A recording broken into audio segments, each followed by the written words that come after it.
Peace family, how y'all doing? Long time no talk. Okay, so today's video I want to talk about attachment, detachment.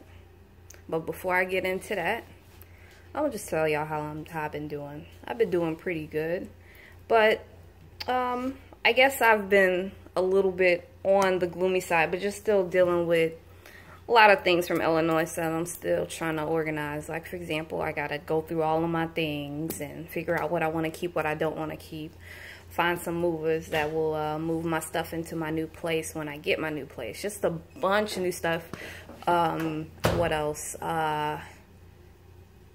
Homeschooling options, all of that good stuff. I mean, everything's in order. But until things happen, until I make moves, I tend to worry myself a little bit. But today, like I said, I do want to talk about attachment and detachment. My next video is going to get into affirmations and getting more serious on affirmations. Alright, so one of the things that I discovered when it comes to attachment and detachment, one of the healthiest things that you can do for yourself when it involves a loved one. A loved one could be your child, a loved one could be your husband, a loved one could be your wife, a loved one could be your best friend. When we have very strong feelings for one another or for a person, a particular person, the common thought is for it to rule or to become possessive. And when you don't realize you're being possessive and you see that as being a healthy thing to become possessive of a person, it makes the relationship between you and that other person very toxic. So therefore, it's always the better route. It's always the better route to be an inspiration. Inspiration will put you in the right direction you need to go in. I guess under certain circumstances, you know, you want to be more firmer on your children. You have to do what works, then by all means do that. But it should be the last resort. You should always be able to communicate in love. But I do know that those special circumstances are out there, so I won't sit back and tell you, hey, no matter what, you want to inspire. You want to be inspiration.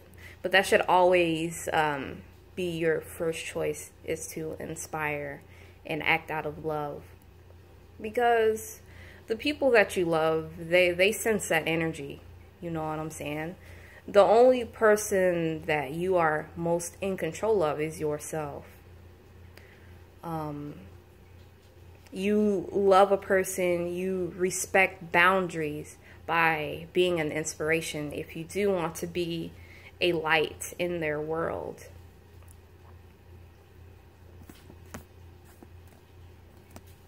I know it's very difficult. I know it can be difficult. I know it can be challenging. But we always have to push with letting things flow naturally.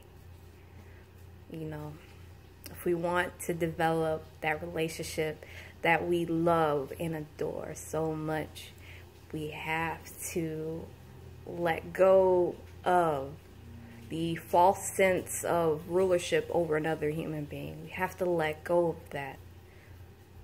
And we have to allow love and inspiration to flow through us. Some people might say, okay, how do we do that?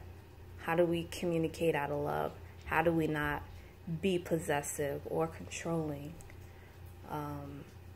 It's always a good idea to talk to your partner, not talk at your partner. And if you feel as though you need to yell or control them, it may be an indicator that that person's not for you, because that's not how love is supposed to work. You know, with our children, clearly that's different. You have to figure out what parenting technique is going to work for you. With children, it's a little bit differently. But when it comes to loved ones like family or friend or wife, husband, that type of thing, you know, you have to really push to be an inspiration, or come to the conclusion that y'all aren't meant to be. You know, you might have to go separate ways or whatever, or begin loving from a distance. Well, thank you for viewing me.